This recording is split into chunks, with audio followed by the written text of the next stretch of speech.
किया था, समझदारी से नहीं किया था। भाई हमने भी नासमझी ही कहा जाए। हमको कोई टाइम में प्रेरणा हुई जॉब छोड़ने, उसके बाद हमने रूरल डेवलपमेंट के लिए काम किया, वुमेन डेवलपमेंट के लिए काम किया, वेस्टलैंड डेवलपमेंट के लिए काम किया। सारे काम कर करके थकान पाई, घर से पैसा लगाया, शरीर गंवाया, घर वाले परेशान रहे, हम परेशान रहे। अब पूछें कि भाई क्या हुआ, तो पूछें भाई उस समय जैसी समझ थी वैसा किया, उस समय जो ठीक लगा वही किया। उससे नहीं गुजर के आते तो यहाँ तक नहीं पहुँचते। वो निष्कर्ष आए ना, निष्कर्ष आए कि भाई जैसे केवल पैसा आने से घर में बाहर नहीं आई, तो पैसा आने के बाद पता चला कि ये पैसा आने से घर में बाहर नहीं आ रही है। तो मानव के बारे में सूत्र है कि मानव समीक्षा विधि से आगे बढ़ता है। मानव समीक्षा विधि से आगे बढ़ता है। समीक्षा का मतलब है अधूरेपन को पहचान लेना, इनकम्प्लीटनेस को पहचान लेना। इससे मेरा जीवन सुखी नहीं होगा, इसको पहचान लेना। ये मेरा रास्ता नहीं है, इसको पहचान लेना। ये पहचानने के बाद ही मेरा एक कदम आगे होता है, तो ही मैं आगे जाता। तो जो भी कुछ हमने किया है हमारी मनस्थिति के अनुसार हम वही कर सकते थे, इसीलिए किया है। वही करने के बाद आगे करने का रास्ता खुल ही जाता है। हमारा दुख पाना मात्र इस बात की सूचना है कि हमको नियम का पता नहीं है। मानव समीक्षा विधि से आगे बढ़ता है। मानव समीक्षा विधि से आगे बढ़ता है। सही का मूल्यांकन करे। भ्रम की समीक्षा, क्या चीज की समीक्षा होती है? भ्रम की समीक्षा होती है, सही का मूल्यांकन होता है। सही के मूल्य को आंकना होता है, भ्रम की समीक्षा होती है। अधूरेपन को पहचान लेने का नाम भ्रम है।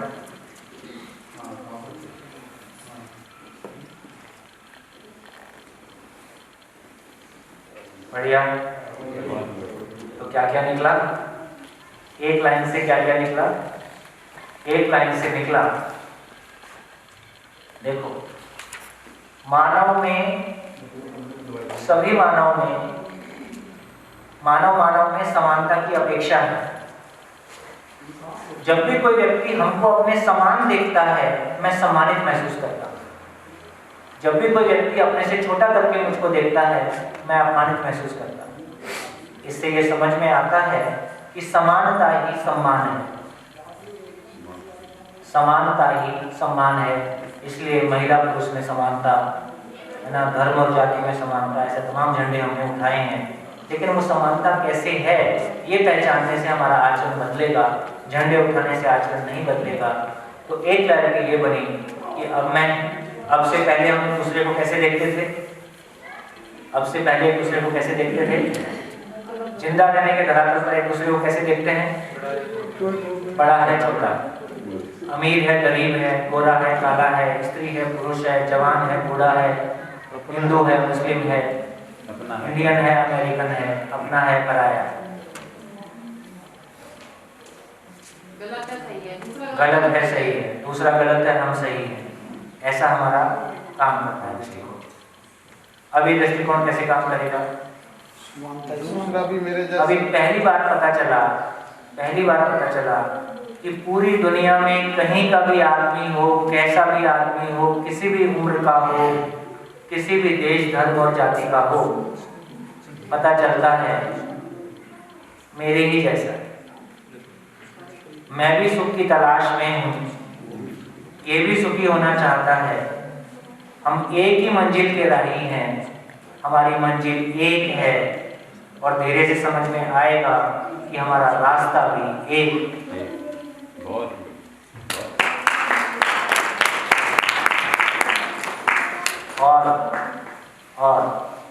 और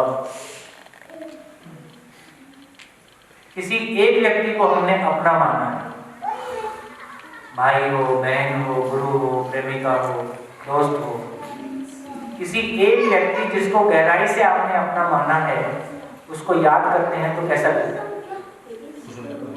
उसके साथ रहते हैं तो कैसा लगता है? किसी एक को अपना माना है तो इसका मतलब है मेरे सुख का विस्तार कहाँ तक है। जहाँ तक मेरे अपनेपन का विस्तार है वहाँ तक मेरे सुख का विस्तार है। जहाँ से परायापन शुरू होता है वहाँ से मेरा दुख शुरू होता है। अभी मेरा दुख कहाँ से शुरू होता है? घर से ही शुरू होता है। बेटा ऐसा है, पत्नी ऐसी है, भाई ऐसा है, और मेरा शरीर भी ऐसा है। तो मैंने ना अपने शरीर को स्वीकारा है पूरी तरह से, ना अपने, है ना। तो मेरा परायापन घर से ही शुरू होता है। इसलिए मेरा जीने का संसार बहुत छोटा है। ज़्यादा से ज़्यादा गया तो मैं, मेरी पत्नी, मेरे बच्चे, इससे आगे हमारा कोई संसार नहीं है। और आगे गया तो थोड़ी सी समाज सेवा के नाम पे संवेदनशीलता, इससे आगे हमारी गति बनती नहीं। इसका मतलब है अब यदि मेरे को ये समझ में आता है, मेमोरी में आना, सुनना अलग बात है, समझ में आना अलग बात है। यदि ये समझ में आता है कि धरती के सभी मानव की मूल चाहत एक है, धरती के सभी मानव की मूल चाहत एक है, और मानव समझ में आने से मेरे को मानव स्वीकार हो जाता है, तो मेरे अपनेपन का विस्तार कहाँ तक जाएगा? मेरे अपनेपन का विस्तार कहाँ तक जाएगा? पूरी धरती पे जाएगा। और धीरे से ये भी समझ में आता है, शरीर किसी धरती की भौगोलिक परिस्थिति में तैयार होता है। यदि दूसरी धरती पे भी कहीं मानव मिलेगा, यदि दूसरी धरती पे भी कहीं मानव मिलेगा, वो भी सुखी होना चाहता है, उसके सुखी होने का नियम और इस धरती पे सुखी होने का नियम एक जैसा ही रहेगा, इसमें कोई बदलाव नहीं आएगा। तो दूसरी धरती का मानव भी मिलेगा तो उससे भी दोस्ती कर सकते हैं, उसके साथ भी जी सकते हैं। तो मेरी चेतना का विस्तार एक प्लेनेट तक ही नहीं होता है, मेरी चेतना का विस्तार अनंत ब्रह्मांड में होता है। इसी को बोला feel universal, think global, act local. Hindi में बोलिए। मानव को फील करने की ताकत कितनी है, अनुभूत करने की, अनुभव की ताकत मानव के पास कितनी है, वो पूरे ब्रह्मांड को अनुभव कर सकता है। तो फील यूनिवर्सल पूरे ब्रह्मांड को अनुभव कर सकता है। योजना कितनी बनाएगा एक प्लेनेट के लिए, थिंक ग्लोबल, काम कितना करेगा कुछ लोगों के साथ। तो हमारा कार्यक्रम लोकल होता है, सोचना बहुत विशाल होता है, अनुभव उससे अधिक विशाल होता है। तो एक बात पता चली, क्या पता चली? एक तो अपनेपन का विस्तार हुआ, अपनेपन का विस्तार हुआ का मतलब है मेरे सुख का विस्तार हुआ। दूसरा समझ में आया कि बेसिकली अपने में अहंकार। तीसरी, हमारी अपेक्षाएं नियंत्रित रहें, हमारी अपेक्षाएं नियंत्रित हों। मैंने इतना किया, मेरे करने का क्या हुआ, मेरा करना कहाँ गया, अपनी अपेक्षाएं नियंत्रित हों। और क्या समझ में आया सर? ये अपेक्षा में रुका हुआ है कि दूसरों से हम कुछ करते हैं तो कुछ अपेक्षा तो है ही दूसरों से। हाँ, तो सारा मतलब इतना ही है। एक भ्रमित मानव की पहचान है, वो अति अपेक्षा करता है या अपेक्षा शून्य होना चाहता है। या तो मेरे सब कुछ मेरे लिए तुम ही हो, और अगले ही क्षण तुम मर ही जाते तो अच्छा होता। ठीक, तो या तो हम अति अपेक्षाएं करते हैं, अति अपेक्षाएं पूरी नहीं होती हैं, तो आज के बाद तुमसे कोई अपेक्षा नहीं है, आज के बाद कोई अपेक्षा नहीं करूंगा। क्या ये प्रैक्टिसेबल है? और आप कोई भी अपेक्षा करें सामने वाला पूरी कर सके, क्या ये प्रैक्टिसेबल है? तो हमको अपेक्षा करना नहीं आता है, यही हमारे दुख का कारण है। किससे क्या अपेक्षा किया जाए, इसी का नाम समझ है। हर व्यक्ति अपने से की गई अपेक्षाओं को पूरा करके खुश होता है, पूरा नहीं कर पाता है तब खुश होता है। जब भी हम अपेक्षाओं को पूरा कर पाते हैं तो खुश होते हैं।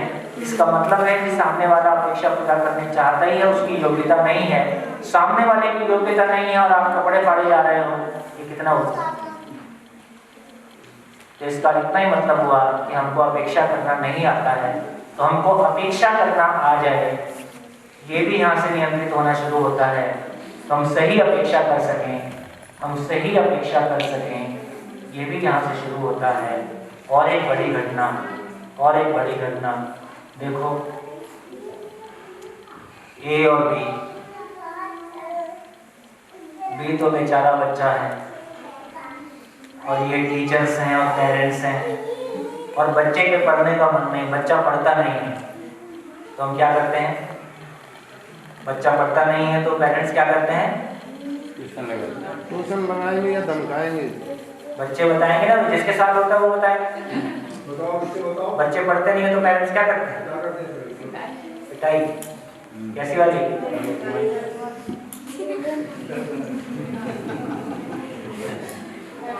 अच्छी वाली पिटाई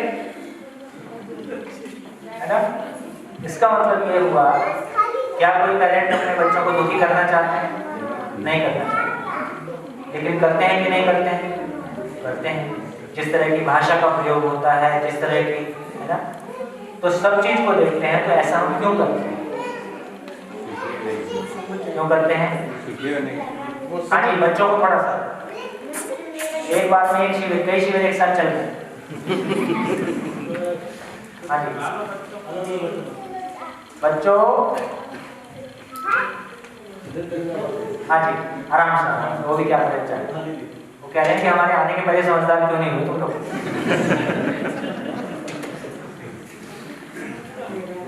हाँ जी, देखो अपेक्षाओं का हाल कैसा होता है।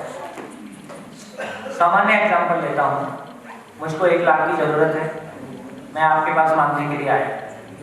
आपसे बात करके ये पता चला कि आप देना तो चाहते हो पर आपकी देने की स्थिति नहीं है। फिर मैं आपके पास गया, आपसे बात करके पता चला देने की स्थिति है तो पर देना नहीं चाहते।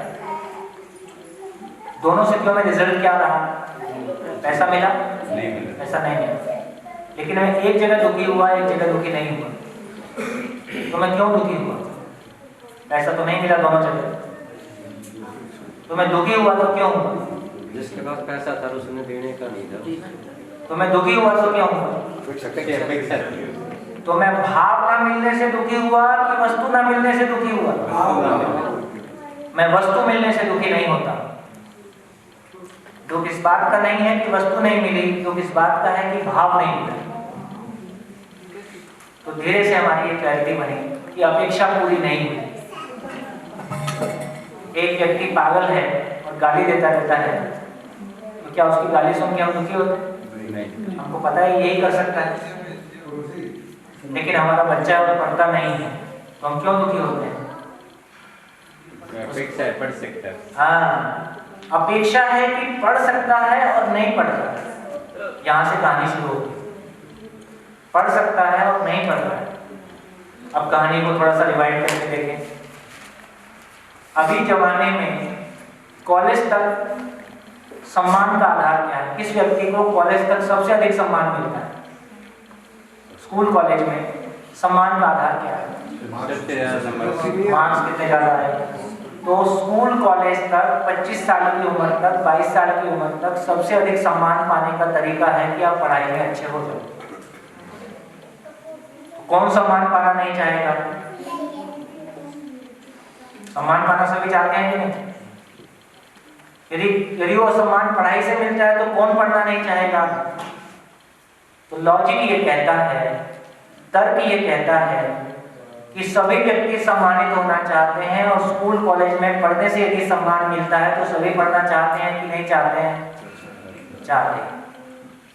तो चाहत पे शंका नहीं कर सकते, चाहत पे शंका नहीं कर सकते, क्योंकि व्यक्ति सम्मान पाना चाहता है और पढ़ने से सम्मान मिलता है, इसका मतलब वो पढ़ना ही चाहता है। नहीं चाहता है वाला कॉलम खत्म। लेकिन सच्चाई यही है कि पढ़ तो नहीं रहा है। तो क्यों नहीं पढ़ रहा है? भाव नहीं, क्यों नहीं पढ़ रहा है? इसका मतलब है उसका सुख पढ़ने में नहीं है, उसका सुख कहीं और है, या उसका सुख कहाँ है ये उसको पता नहीं। पैकेज में है कि पैकेज कितना मिल जाएगा मुझे निकल के। हाँ, पैकेज में है, अभी छोटा है तो खेलने में है, टीवी देखने में है, मोबाइल देखने में है, क्योंकि हम माँ बाप भी यही कर रहे हैं। तो इसका अर्थ ये हुआ, बच्चा पढ़ना नहीं चाहता है या बच्चा सुखी होना चाहता है? सुखी होना चाहता है, और उसका सुख पढ़ाई में, पढ़ाई उसके लिए सुखदायी नहीं है। ये समझ में आएगा कि नहीं आएगा? यदि टीचर्स को और पेरेंट्स को ये समझ में आएगा कि बच्चे के लिए पढ़ाई सुखदायी नहीं है, उसका सुख कहीं और है, तो अब वो गाली गलौज करेंगे, मारपीट करेंगे, अपमानित करेंगे या कुछ और करेंगे? अब क्या करेंगे? रिएक्ट करेंगे कि रिस्पॉन्ड करेंगे? प्रतिक्रिया देंगे कि सही व्यवहार करेंगे? सही व्यवहार क्या होगा? अब उसके साथ सही व्यवहार क्या होगा? उसके सुख का बतलाना है कि पढ़ाई में सुख। एक तो उसके लिए पढ़ाई सुखदायी हो जाए, उसके लिए स्कूल बदलें, टीचर बदलें, हम मेहनत करें, जो कर सकते हैं वो करें। इसके बावजूद भी सभी बच्चे बिल्कुल टॉपर बनने के लिए पैदा हुए हैं, ऐसा है नहीं।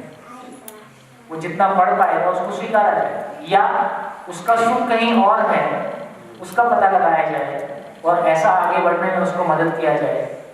इसका मतलब ये हुआ कि यदि हमारी ये क्लैरिटी बनती है कि मानव जो कुछ भी करता है सुख की तलाश में करता है, तो हम क्या समझ पाएंगे? पहले तो मैं समझ पाऊंगा कि मैं क्या करता हूँ और क्यों करता हूँ। आप भी क्या करते हो, क्यों करते हो? जिसमें आपको सुख मिलता है या दुख ना मिले वो करते हो, तो ये बच्चा भी वही करेगा। तो दूसरा क्या कर रहा है, क्यों कर रहा, क्या कर रहा है महत्वपूर्ण है कि क्यों कर रहा है महत्वपूर्ण है? क्यों कर रहा है ये महत्वपूर्ण है। एक बार घटना के नियम की समझ आ जाए तो उस आदमी के साथ आपका कनेक्शन बन जाता है।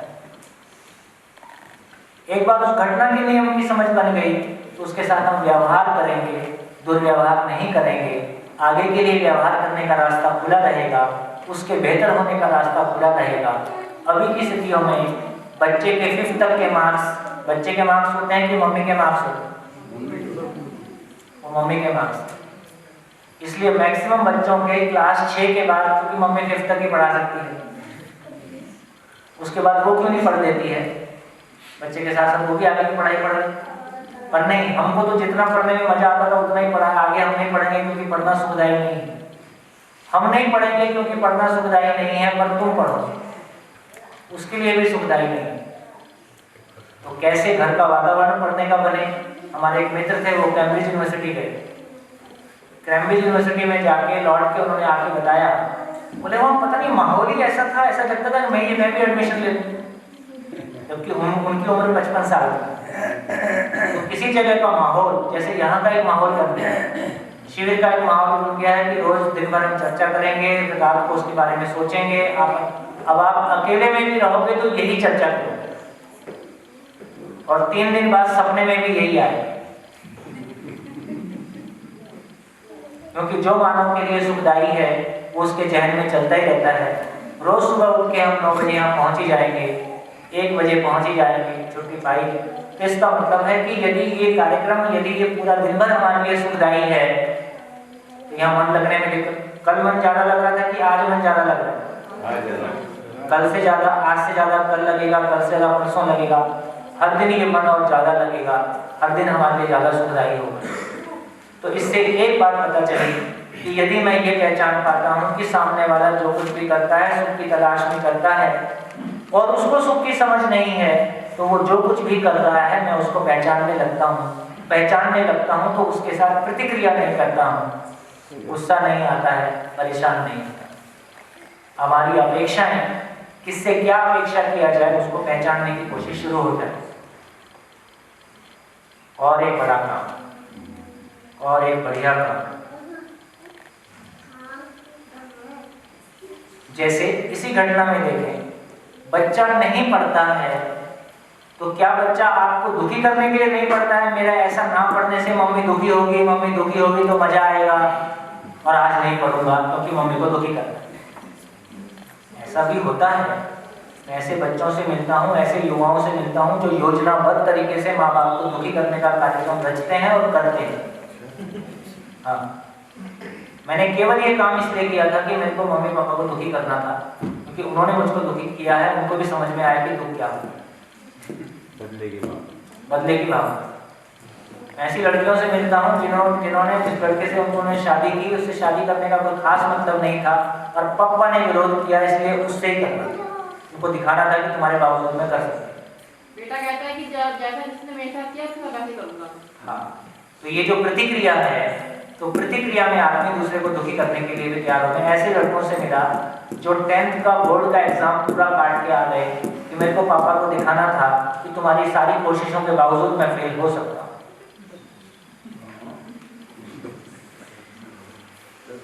इन्होंने प्रैक्टिकली ऐसा किया, सोचा नहीं, किया। तो इसका मतलब है अब बच्चा जब पढ़ता नहीं है तो बच्चा हमको दुखी करना चाहता है कि हम अपनी कंडीशनिंग की वजह से दुखी होते हैं। बच्चे ने दुखी किया, तुम्हारी वजह से मैं दुखी हूं, तुम्हारी वजह से दुखी हूं कि मेरी ये मान्यता है कि तुमको आईएएस बनने के पहले उठना ही नहीं है, मैं इस मान्यता की वजह से दुखी हूं। मेरी खुद की जो कंडीशनिंग है उससे तो मैं बच्चे की वजह से दुखी हूं कि मैं अपनी मान्यता की वजह से दुखी हूं? मैं अपनी मान्यता की वजह से। एक और घटना ले लेते हैं और इस बात को पूरा करते हैं। जैसे अब बहू किसी घर में गई और वहां सास अपने ढंग से कुछ बोलती है, घर चलाती है। यदि बहू समझदार होगी वो समझ पाएगी कि नहीं समझ पाएगी? जैसे किसी घर में कुछ लोग ऊंची आवाज में बात करते हैं, उनको आदत में है, और किसी को ऊंची आवाज में सुनना बहुत खराब लगता है। उसको लगता है आराम से भी बात कर सकते हो, इसमें क्या इतनी ऊंची बात करना या हर बात पे इतना चिल्लाना। तो यदि ये मुझको स्वीकार हो जाता है कि ये सामने वाले की हैबिट में है, ये सामने वाले का ऐसा तरीका ऐसा बन गया है। जैसे मेरे अपने पिताजी, उन्होंने एफसीआई में काम किया। अब एफसीआई में काम किया मतलब लेबर के साथ काम करना, लेबर के साथ काम करना मतलब उनको डांट के काम करवाना और ऊंची आवाज में बात करना। अब यदि वो उनके अभ्यास में आ गया है तो घर में भी ऊंची आवाज में बात करते हैं। सामान्यतः लोग बोलते हैं पुलिस वाले से शादी नहीं करना, क्योंकि उसको बाहर घर में भी पुलिसिया ही समझ में आने लगी है। ऐसे भी लोग बोलते हैं जो टीचर है उससे भी शादी नहीं करनी, घर में भी पढ़ाने लगते। ऐसा बोलते हैं, मैं ऐसा नहीं मानता, मैं ऐसा नहीं मानता। चर्चा में ऐसा लोग मान्यताओं में ऐसा बिना टीचर वाली पढ़ा देंगे।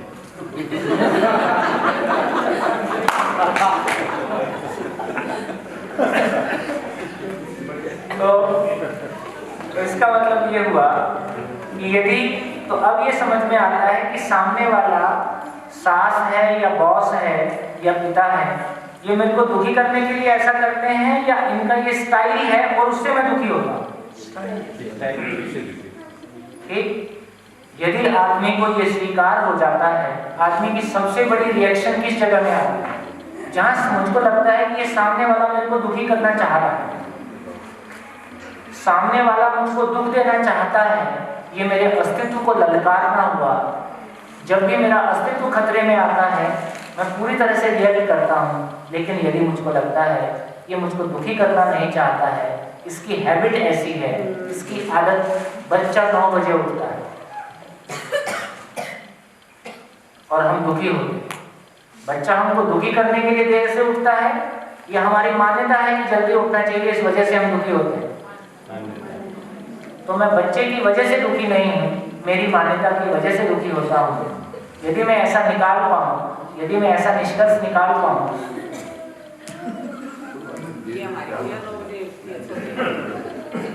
और नहीं खाते तो अभी बैठी इशारे करे कभी नंबर आए। सुबह जल्दी उठने की मान्यता ठीक है। हाँ, तो सुबह जल्दी उठने की मान्यता, जैसे पिछले 10 सालों में ये चलन ज़्यादा शुरू हुआ कि जवान बच्चे रात को 2 बजे तक जगते ही, उनको लगता है रात में पढ़ाई होती है, वो क्या करते हैं उसको वही जाने। लेकिन प्रॉब्लम घर में ये हो गई है कि माँ बाप पुराने वाले सॉफ्टवेयर के हैं, 4 बजे उठने को ठीक मानते थे। अब ये बच्चों का सॉफ्टवेयर नया है, ये 2 बजे सोने को ठीक मानते हैं। तो ऐसे में क्या किया? 4 बजे सोता है मेरा बेटा। हाँ, दिन भर रात को जगेगा, दिन भर सोएगा। है ना? और शाम को नहाएगा और खाना खाएगा। पूरा साइकिल अमेरिका का होगा, उसको अमेरिका भेज दो कोई। तो इसका मतलब ये हुआ कि ऐसे बच्चों से आप कैसे बात करोगे? तो बात करने का तरीका फिर क्या निकलेगा? अभी जो हमारा बात करने का तरीका है वो उस तरीके से हमारे माँ बाप और बच्चों के बीच में दूरियां पैदा होती हैं, उनको ठीक करने के चक्कर में संबंध ही खत्म हो जाता है। और हमने मेहनत करके परिवार में संबंध खत्म किए हैं। अपने बच्चे को ठीक करने के चक्कर में, अपने पति को ठीक करने के चक्कर में, किसी ने सास को ठीक करने के चक्कर में, किसी ने पत्नी को ठीक करने के चक्कर में, दूसरे को ठीक करने के चक्कर में संबंध ही खत्म हो गया। हम और कोई ठीक नहीं हुआ। क्या करेंगे? हमने पैसे खर्च करके और दुखी होके बच्चे बिगाड़े। दुखी भी हुआ क्योंकि हम मानव को नहीं समझते हैं, क्योंकि मानव की प्रकृति को नहीं समझते हैं, उसके नियम को नहीं समझते। खैर, सोने चलने वाली बात हो रही थी। ये बात सभी को स्वीकार होगा कि देखो, शरीर अपने आप में बायोलॉजिकल चीज है, इसलिए शरीर में खाने का डलना और शरीर में मल का बाहर निकलना, ये क्रिया ऐसी है जो मेरे मन से नहीं हो सकती। जब चाहूं पेट खाली हो जाए, जब चाहूं भूख लग जाए, ये काम मेरे मन से नहीं हो। तो क्या करना होगा? खाने का समय और पॉटी का समय निश्चित करो, बाकी जो करना है करो। निश्चित करो, रोज 2 बजे सोना है तो रोज 2 ही बजे सो। तो सोने का समय और उठने का समय निश्चित होगा तो शरीर उसको सेट कर देगा, उसमें परेशानी नहीं होगी। तो इस तरह से बात करेंगे तो हो सकता है बात करने की गुंजाइश निकल आए। व्यावहारिक रूप में देखेंगे तो शायद यही प्रैक्टिसेबल है। खैर, अभी मैं सॉल्यूशन की चर्चा नहीं कर रहा हूँ, अभी केवल इतना ही कह रहा हूँ, यदि ये स्वीकार हो जाए कि सामने वाला मेरे को दुख देना नहीं चाहता है। दिल्ली के स्कूल के शिविरों में टीचर का दुश्मन प्रिंसिपल, प्रिंसिपल का दुश्मन डिप्टी डायरेक्टर, और सभी एक दूसरे के दुश्मन। क्या है? तो मेरे को तंग करने के लिए मेरे को काम देता है, तंग करने के लिए काम देता है कि वो भी ऊपर से तंग है और जिसको दे सकता है उसको थमा देता है।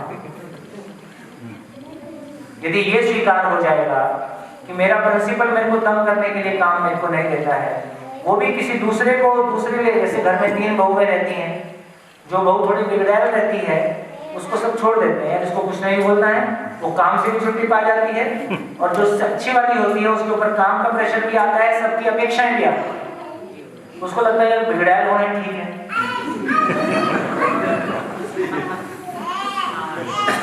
कोई दिन वो भी हथियार उठा लेती है।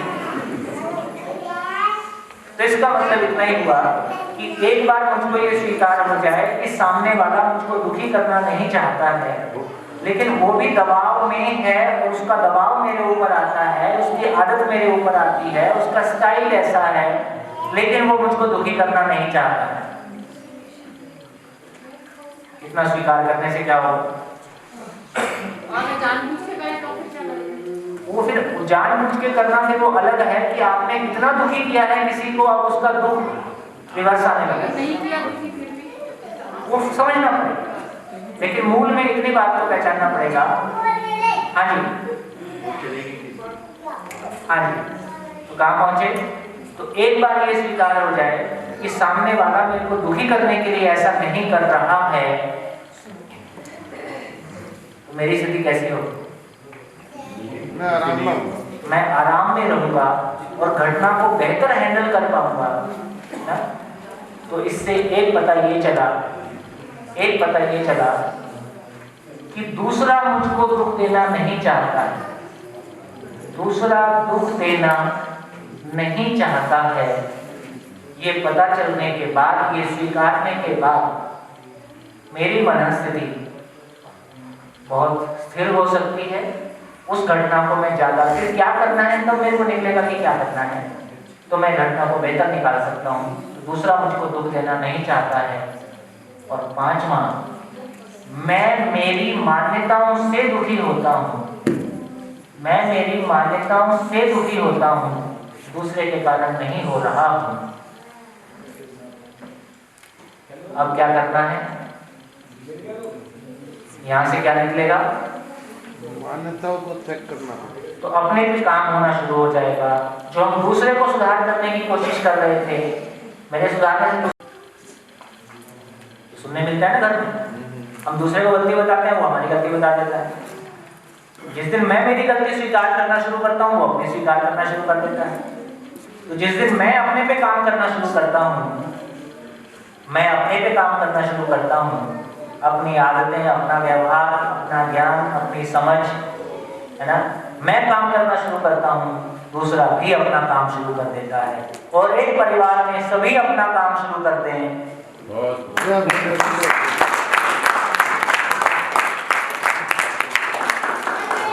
तो नैया पार, नैया पार होगी। लिख डालिए क्या समझ में आए। इस पूरी चर्चा, एक लाइन की चर्चा हुई है।